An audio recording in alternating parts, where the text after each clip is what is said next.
దేవునికి మహిమ కలుగును గాక. ప్రియమైనటువంటి సహోదరులారా, రండి దేవుని వాక్యాన్ని ధ్యానం చేసుకుందాం. నిర్మాకాండ 8వ అధ్యాయం ద్వారా దేవుడు మాట్లాడిన మాటలు ఏమిటో. ఫరో ఎదుటికి మోషే అహరోనులు వెళ్ళినప్పుడు మొట్టమొదటిగా కర్రను తీసుకొని పాముగా చేసినప్పుడు అక్కడున్న మంత్రగాళ్ళు కూడా మరి కొన్ని పాములను తయారు చేశారు వాళ్ళ మంత్రాల చేతనే. కానీ ఆ పాములన్నింటినీ కూడా మోషే కర్ర మింగేసింది.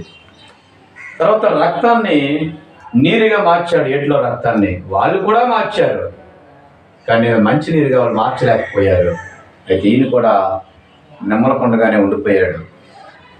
అయితే మూడవసారి మళ్ళా ఫరో ఎదుటికి వెళ్ళి అడుగుతున్నారు, అయా ఫరో, నా జనులను పంపించయ్యా అనేసి అంటే ఆయన అంటున్నాడు, బలించుకోవాలి, నా ప్రజలను తీసుకుని వెళ్ళి అరణ్యంలో 3 దినములంతా ప్రయాణం దూరం పోయి అక్కడ మా దేవునికి బలిస్తాము అనేసి అంటే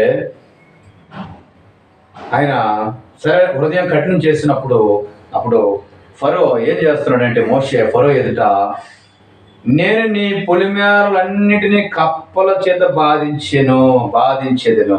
చూడండి, కప్పలు పొలిమేరలన్నీ కూడా ఐగుప్తు దేశం అంతటి కూడా, దేశంలో ప్రతి ఇంట్లోనూ కప్పలు ఉన్నాయి, ప్రతి గృహంలోనూ కప్పలు ఉన్నాయి, ప్రతి నీటిలోనూ, ప్రతి కొండలోను, ప్రతి జగ్గులోను, మరి ఇంటి నిండా కూడా కప్పలు, ఊరి నిండా కప్పలు, వీధిలోని కప్పలు, ఎక్కడికి వెళ్ళినా కూడా కప్పలు విస్తారంగా పుట్టేశాయి.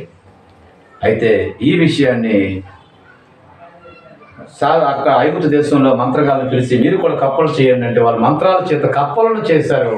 కానీ ఆ కప్పలను వాటిని నిర్మూలించడం వాళ్ళకి తెలియటం లేదు. చూడండి దేవుని బిడ్డల, ఈరోజు ఈ లోకంలో మాయలు, మంత్రాలు, గారిడీలు, సెగినగాండ్రు, మరి చేతబడి ఏవో చేస్తున్నటువంటి వాళ్ళు చూసినట్లయితే వాళ్ళు చేయగలరు, చేస్తుంటారు, కానీ వాటికి రెమెడీ దొరకటం లేదు, వాళ్ళు విరుగుడు దొరకటం లేదు. ప్రియమైన సహోదరులారా, వాళ్ళు విరుగుడు దొరకటం లేదు. వాళ్ళు మనిషిని పాడు చేయడానికే చూస్తారు తప్ప పాడు చేసిన మనిషిని మళ్ళా బాగు చేయడానికి వాళ్ళ వల్ల అవటం లేదు. అయితే ఫరో అన్నాడు, అయ్యా ఈ కప్పలన్నీ తొలగించమని మీ యొక్క దేవుణ్ణి వేడుకోండి అన్నప్పుడు వాళ్ళు మళ్ళా దేవుణ్ణి అంటున్నాడు. ఆయన అంటున్నాడు ఫరో, మా దేవుడు, అందుకతను మా దేవుడని యెహోవా వంటి వారెవరును లేరని నీవు తెలుసుకున్నట్లు నీ మాట చొప్పున జరుగును. నిజమే, నేను అలాగే అవన్నీ పంపు కొడుతున్నాయి కాబట్టి తీసేస్తాను, కానీ మా దేవుడు వంటి వాడు వేరొక దేవుడు లేడు అని నువ్వు తెలుసుకోలాగిన నేను ఇవన్నీ చేస్తాను అనేసి అంటున్నాడు.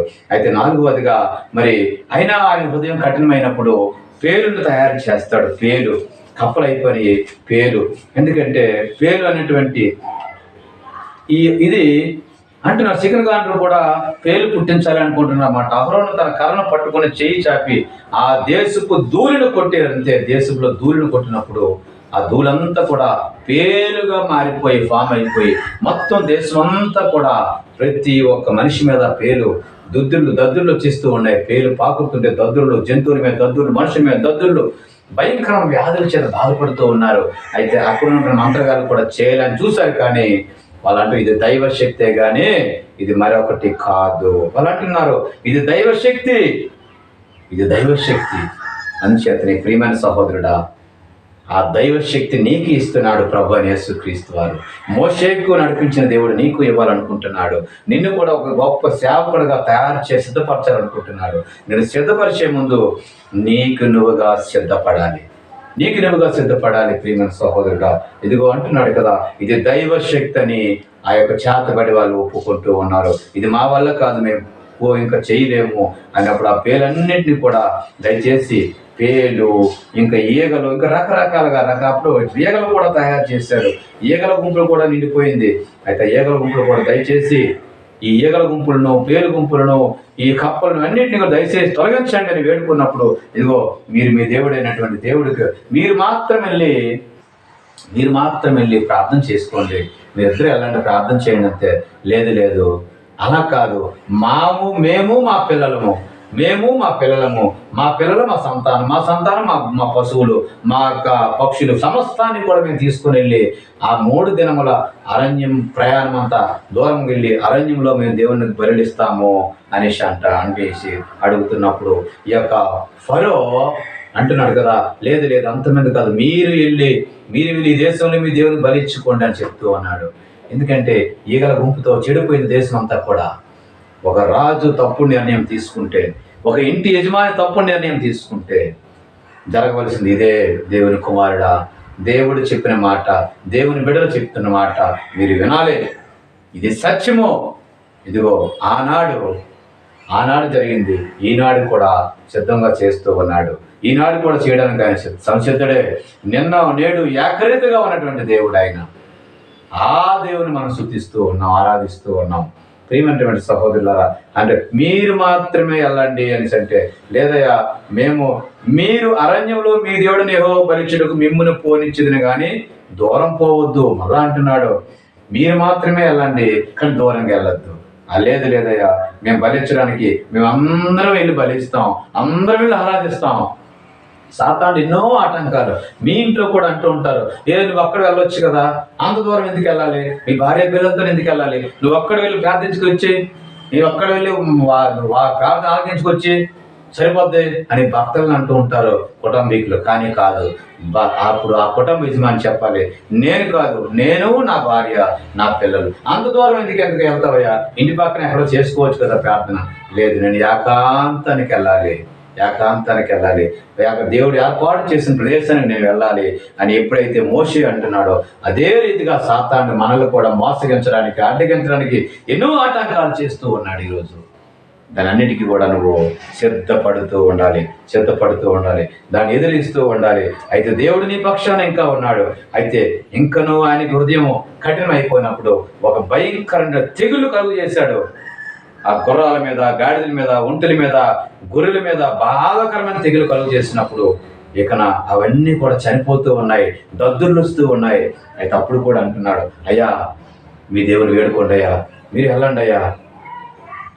వెళ్ళండి, మీరు వెళ్ళి ప్రార్థన చేసుకోండి, మీరు వెళ్ళి. ఇన్ని చూసారా ఒకసారి ఒక మాట, దేవుని బిడ్డలు ఆటంకం చేస్తే కలిగినటువంటి ఆటంకాలు ఎన్నో. ఇంట్లోనికి కానీ, గృహంలోనికి కానీ, ఆ గ్రామానికి కానీ, ఆ వీధికి కానీ, ఆ దేశానికి కానీ, రాష్ట్రానికి కానీ, మండలానికి కానీ దేవుని బిడ్డలు ఆటంకం చేస్తే ఎంత భయంకరమైన పనిష్మెంట్ ఉందో. దేవుని బిడ్డలు ఆటంకం చేస్తే, దేవుని దాసులను ఆటంకం చేస్తే, ప్రార్థన ఆటంకం చేస్తే ఎంత భయంకరమైన పనిష్మెంట్ ఆ దేశానికి రాబోతుందో, ఆ గృహానికి రాబోతుందో, ఆ ఇంటికి రాబోతుందో, ఎంత భయంకరమైన నాశనం రాబోతుందో ఆ ఇంటికి, ఆ గృహానికి, ఆ మనుషులకు, ఆ వంశానికి, ఆ జాతికి, ఆ మండలానికి, ఆ రాష్ట్రానికి. ఆలోచించండి దేవుని బిడ్డలారా, మీరు ఎంత ఖచ్చితంగా దేవుని సన్నిధిలో ఉంటే దేవుడు మీ పక్షాన్ని యుద్ధం చేస్తూనే ఉంటాడు. వాళ్ళ హృదయాలు కఠినపరచడానికి కారణము దేవుడు ఎన్నో కార్యాలు చేయడానికి. అయితే ఆయన అంటున్నాడు కదా, ఇంకా తెగుళ్ళు వచ్చాయి. ఇంకా అవే కాకుండా వడగండ్లు కురిపించాడు దేవుడు. వడగండ్లు కురిపిస్తే చాలా మటుకు పంటలన్నీ నాశనం అయిపోయేవి. అయినా ఆయన మనసు కఠినమైపోతూ ఉండేది. అప్పుడు అంటున్నాడు, అయ్యా మీ దేవుణ్ణి అయ్యా అని అంటున్నాడు. ఫరో అంటున్నాడు, నేను నా జనులను దుర్మార్గులము అని ఒప్పుకుంటున్నాడు. నేను నా జనులను మేము దుర్మార్గులమే, దయచేసి ఈ యొక్క వడగండ్ల నుంచి విడిపించండి అనేసేటప్పుడు వడగండ్లు ఆగాయి. మళ్ళా తర్వాత హృదయం కఠినమైనప్పుడు మిడతలను పంపించాడు దేవుడు ఆ దేశానికి. ఇలాగ 10 తెగుళ్ళు వచ్చాయండి, 10 తెగుళ్ళండి. ఇంకా చివరిగా చీకటి కలుగు చేశాడు దేవుడు. భయంకరమైన చీకటి, వెలుగు లేకుండా ఉంది. 3 దినాలు చీకటి కలిగిందండి. చూడండి ఎంత భయంకరమైన స్థితిలోకి వెళ్ళిపోయారు. అప్పుడు కానీ అంటున్నారు, ఇదిగో మీరును వెళ్ళండి, మీ మందులు, మీ పశువులు మాత్రమే ఇక్కడ ఉంచండి. చూడండి, మొట్టమొదటి ఒక్కరిని వెళ్ళమన్నాడు, తర్వాత 2 వెళ్ళమన్నాడు, తర్వాత కుటుంబాలు వెళ్ళమన్నాడు.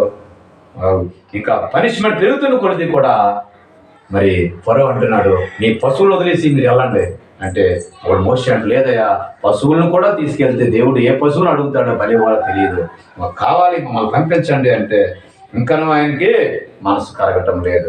అప్పుడు ఐగుప్తు దేశంలో ఒక భయంకరమైనటువంటి ఒక రోగం కలిగింది. ఆయన సంచరిస్తూ ఉండగా ఐగుప్తు దేశంలో తొలిచూళ్ళందరినీ కూడా హతం చేయడం జరిగింది.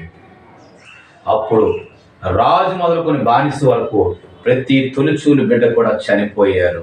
చూడండి ఎంత భయంకర స్థితి. ఒక రాజు తీసుకున్న ఒక తప్పుడు నిర్ణయము, ఒక కుటుంబ యజమాని తీసుకున్న తప్పుడు నిర్ణయము, ఒక కుటుంబ యజమాని దేవుని బిడ్డలను ఆడినటువంటి మాటలో వాళ్ళ కుటుంబ నాశనానికి వెళ్ళిపోయిందండి, వాళ్ళ దేశ నాశనానికి వెళ్ళిపోయిందండి. అయితే గోషెను దేశంలో ఉన్న అదే దేశంలో గోషెను ప్రాంతంలో ఉంది. అక్కడ ఇశ్రాయేలు ప్రజలకు ఏ ఆటంకము కలగలేదు. నెమ్మది సమాధానం వెలుగుతో నిండిపోతూ ఉన్నది. దేవుని బిడ్డలారా, మీరు ఏ స్థితిలో ఉన్నారు, మీరు ఎలా ఉన్నారో దేవుడు మాట్లాడుతూ ఉన్నాడు. అప్పుడు చనిపోతే అప్పుడు అంటున్నారు, ఈ ఎలాంటి తీసుకొని ఇక్కడి నుంచి అన్నాడంతే. 430 సంవత్సరాలు పూర్తయినాయి. ఇక్కడ 6 లక్షల పాదచారులు పరిగెట్టారు. ఇక వాళ్ళ పశువులు మందులో తీసుకుంటూ వాళ్ళ ఇరుగు పొరుగు వారిని బంగారం అంతా అడిగి తీసుకెళ్ళిపోతూ ఉన్నారు. అలా వెళ్ళిపోతూ 430 సంవత్సరాలు అయిపోయింది. ఇక ప్రయాణాలు సాగుతూ ఉన్నారు. అయితే ఇలాగూ సాగగా అయితే దేవుడు వాళ్ళతో మాట్లాడుతూ ఉన్నాడు. మీరు పదండి, వెంబడించండి అనేటప్పుడు ఇక్కడ రాత్రి రాజు వదిలేశాడు. వీళ్ళందరూ కూడా విశ్రాంతి కలిగింది. ఈరోజు నీకు విశ్రాంతి కావాలంటే దేవుని యందు ఎన్ని ఆటంకాలు, సాతాను ఎన్ని ప్రయత్నాలు చేసినా, ఎన్ని ఆటంకాలు చేసినా, ఇదిగో నువ్వు ధైర్యంగా నిలబడి దేవుడు నీ పక్షాన్ని యుద్ధం చేస్తాడు. శత్రువుతో యుద్ధం చేస్తాడు, సాతానుతో యుద్ధం చేస్తాడు, అపవాదితో యుద్ధం చేస్తాడు. నీకు విజయాన్ని కలుగు చేస్తాడు, నీకు నెమ్మదిని ఇస్తాడు. ఎన్ని ఆటంకాలు చేసినా నువ్వు వాటిని దేవుడు నీ పక్షాన్ని ఉండగా నువ్వు భయపడాలని పని లేదు. దేవుడు ఇచ్చిన వాక్యం దీవించి ఆశీర్వించును గాక. ఆమేన్.